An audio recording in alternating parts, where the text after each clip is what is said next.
What is going on in Phoenix? Well, interesting times.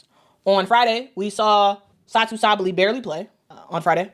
And then we saw yesterday against the Chicago Sky, we saw that she was on the injury list. Okay, guys, we need to talk about what's happening in Phoenix right now because this is getting weird. Satou Sabally, the unicorn, one of the best players in the WNBA, literally just disappeared from the Mercury, and nobody's giving us straight answers. One day, she's getting benched by her coach for not bringing energy, and then boom, she's just gone. The team says it's for personal reasons, but here's the thing that's got everyone talking. We've heard this exact same story before this season, and it turned out to be complete BS. I'm talking about what happened with DeWanna Bonner and the Fever. Same mysterious absence, same vague explanations, and guess what? She ended up getting traded because she wanted out. What the hell is going on? What the hell is going on with Satou Sabally and the Phoenix Mercury? Now with the trade deadline literally this week, Mercury fans are freaking out that their star player might be pulling the exact same move. So if you want to know what's really going on behind the scenes in Phoenix, hit that like button and let's break this whole thing down together. All right, so here's the deal. Earlier this year, Phoenix thought they had it all figured out. They put together what everyone was calling a super team, and I'm talking about a massive 4-team trade that completely changed their roster. You've got Kalia Copper, who's an absolute bucket, and just won a championship in Chicago. Then there's Alyssa Thomas, who basically gets a triple-double every other game. And the big get was Satou Sabally. Literally every team wanted her, and Phoenix swooped in and got her. And it said Satou Sabally out. In parentheses, it said personal. What are those personal reasons? We don't know. But here's what makes this situation even crazier. The Mercury didn't just sign these players, they completely rebuilt around them. Diana Taurasi, the GOAT of the WNBA, literally just retired after 20 years. Brittany Griner, their longtime center, left for Atlanta. So Phoenix basically said, we're starting over, and these three are going to be our new foundation. People were saying this could be their year, like these three together, that's scary good. Their coach Nate Tibbetts coached in the NBA. They brought in some solid role players like DeWanna Bonner, and everything looked perfect on paper. The expectations were championship or bust. But you know what they say about things looking good on paper, right? It started falling apart pretty quick. They began losing games they should have won easy. They went from being locked into third place to barely hanging on to fourth. We're talking 5 losses in their last 10 games, and you could just tell the vibes were off. The chemistry wasn't there like everyone expected. I gotta be honest here, I have no idea what is going on with Satou Sabally and the Phoenix Mercury. Like, we are now literally seeing Satou Sabally play some games. And here's the thing about Satou specifically. She came into this season with so much hype. She was the player everyone wanted in free agency, the one they call the unicorn, because she can do literally everything on the court. Phoenix gave up a lot to get her in that 4-team trade, and she was supposed to be the missing piece that put them over the top. So here's where this story gets crazy. Last Friday, Phoenix played Atlanta, and something was clearly wrong with Satou. She only played 12 minutes the entire game, and her coach straight up benched her for the whole second half. Now, coaches don't usually throw their star players under the bus, but Nate Tibbetts basically did exactly that. He told reporters, "She didn't bring the energy that we needed." Ouch, right? That's not something you say about your supposed franchise player unless something's really wrong. The city booed me, so I'm moving on. I was happy to see everyone in the back and hug everyone, and I was actually really happy to come here, but then I guess it's also a sign of respect to be booed, so I'll take that. But instead of Satou coming back mad and ready to prove her coach wrong, she just disappeared. Sunday's game rolls around and she's not even with the team. The only explanation they give? Personal reasons. That's it. No timeline, no details, just those 2 words that tell us absolutely nothing. Now, here's why Mercury fans are losing their minds over this. Remember what happened with DeWanna Bonner earlier this season? She was supposed to be this big signing for Indiana. Then suddenly she's out for personal reasons too. The Fever said all the right things, yet we support her. We're excited to get her back. All that stuff. Sound familiar? Because that's literally word for word what Phoenix is saying now. Tibbetts said, "This is a personal matter. She's out for personal reasons, and we support her through this time and are excited to get her back when she's ready." Like, they're reading from the same script. How does playing 3-on-3 change your approach to the game? For me, it doesn't really change it. It more so intensifies it. and you can really focus on bettering your certain skills, like the ball handling, but also getting to the rim and finishing, because there's just not the help side that you're used to, and you'll be exposed more. Here's the thing about the DeWanna Bonner situation. Those personal reasons didn't stay personal for very long. Turns out she wanted out of Indiana the whole time she had asked for a trade, and the team was just using the personal reasons excuse while they tried to find someone to take her. When nobody wanted to trade for her, they just cut her loose. Now, I'm not saying that's exactly what's happening with Satou, but come on, the similarities are crazy. Both situations had veteran stars who weren't playing up to their usual level. Both had these mysterious disappearances with super vague explanations, and both happened right when teams are making their final moves before the trade deadline. Here's another thing that's got people wondering. Satou's been dealing with injuries all season, and it's been a real problem. She missed a bunch of games before the All-Star break with a right ankle injury, had to skip the All-Star game completely just to stay healthy for Phoenix, and since she came back, her numbers have been pretty rough. And I mean really rough.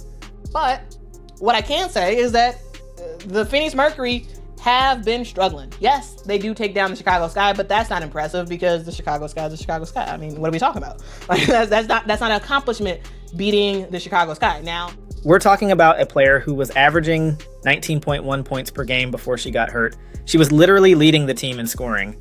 But since coming back from that ankle injury, she's only averaging 10.4 points per game. That's almost a 50% drop. For someone who's supposed to be your star player, that's not just concerning, that's alarming. But here's what makes the injury situation even more suspicious. Remember when she came back from that ankle injury? People noticed she had heavy taping on her leg, way more than you'd normally see. Some fans were posting pictures online showing how thick the wrapping was around her quad area. That got people wondering if she was playing through more pain than the team was letting on. And here's the kicker. When you're playing hurt, your body starts compensating. You favor one leg, you change how you move, and that puts stress on other parts of your body. Then apparently, her energy's not there and she's gone, and now suddenly she's back again, and I just don't know what the hell is happening, because we are 2 days removed. I kid you not, we are 2 days removed.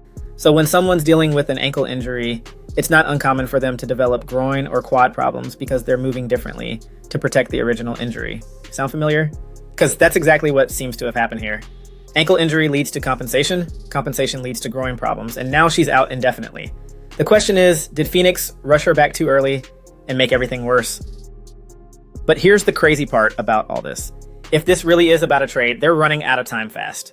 The WNBA trade deadline is August 7th, which is literally this week. If either Satou or Phoenix wants to make something happen, they need to figure it out now. And honestly, Satou would be a great pickup for a team trying to make a playoff run.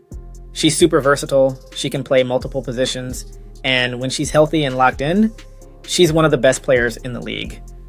The only problem is she's on a 1-year deal, so whoever trades for her is basically just renting her for a few months. That's why this whole personal reasons thing feels so convenient, It gives both sides a way to figure things out without having to air all their drama in public. Phoenix can say they're being supportive. Satou can take time to think about what she wants. And meanwhile, everyone's probably making phone calls behind the scenes. Now, the team is saying this has nothing to do with her getting benched on Friday. Coach Tibbetts specifically said her absence isn't connected to him sitting her for the second half. But the timing is pretty sus, right? And fans definitely aren't buying it. But let's talk about the pressure that Coach Tibbetts is under right now, because this is huge for him too. This guy came from the NBA. He was an assistant coach there for years. Phoenix hired him specifically because they thought his experience would help them take the next step. He was supposed to be the coach who could manage these big personalities and get the most out of this talented roster. But if your star player is unhappy enough to potentially demand a trade, and your team is underperforming when everyone expected them to contend for a title, that's not a good look for a coach who's trying to establish himself in the WNBA. The other thing that's got people worried is what this means for the Mercury season. They built everything around having these 3 stars together. As a Sky fan, does that sadden me to say that? Yes, but at the same time, it is what it is. We see this Phoenix Mercury team only win 5 of the last 10 games, right? This is a team that at one point was solidly at that number 3 spot. And if Satou's not happy or wants out, their whole championship plan just falls apart. And we're not just talking about this season. They structured their salary cap around these players, made long-term decisions based on having this core together. Look, here's what's really scary for Phoenix fans. They didn't just sign Satou to be a good player. They signed her to be the player who would put them over the top. She was supposed to be the missing piece that would get them a championship. If she leaves, whether through a trade or just walking away after the season, that's a massive loss.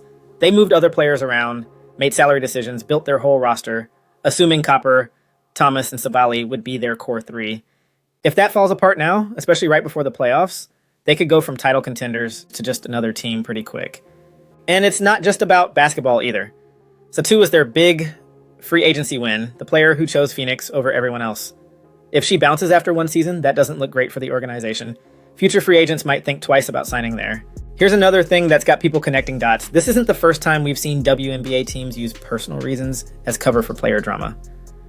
Besides the DeWanna Bonner situation, there have been other cases where teams and players use vague language to buy time while they figure out trades or contract situations. The WNBA is a small league, and word travels fast.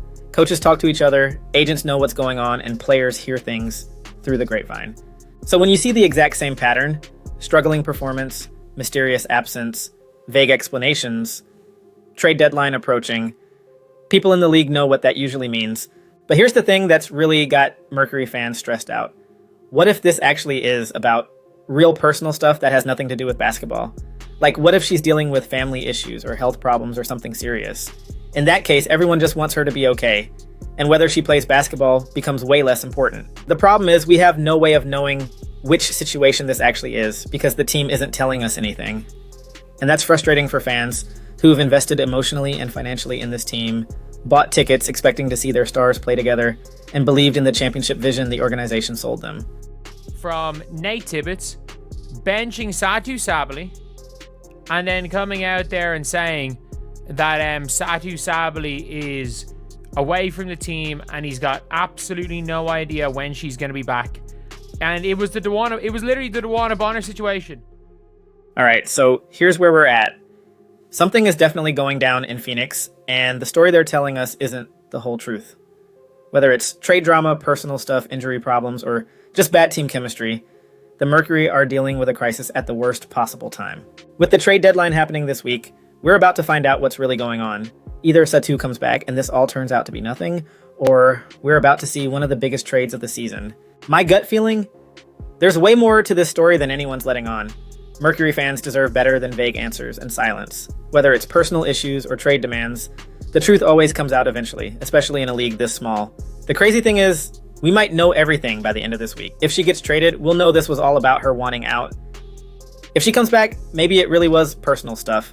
But if she just disappears completely and nothing happens by the deadline, that might be the weirdest outcome of all. What do you guys think is really happening here? Are we looking at another DeWanna Bonner situation? Or is this actually about real personal stuff? Drop your theories in the comments. I read every single one. And make sure you're subscribed because however this plays out, we're going to be here to break it all down for you. Thanks for watching, and I'll catch you in the next one.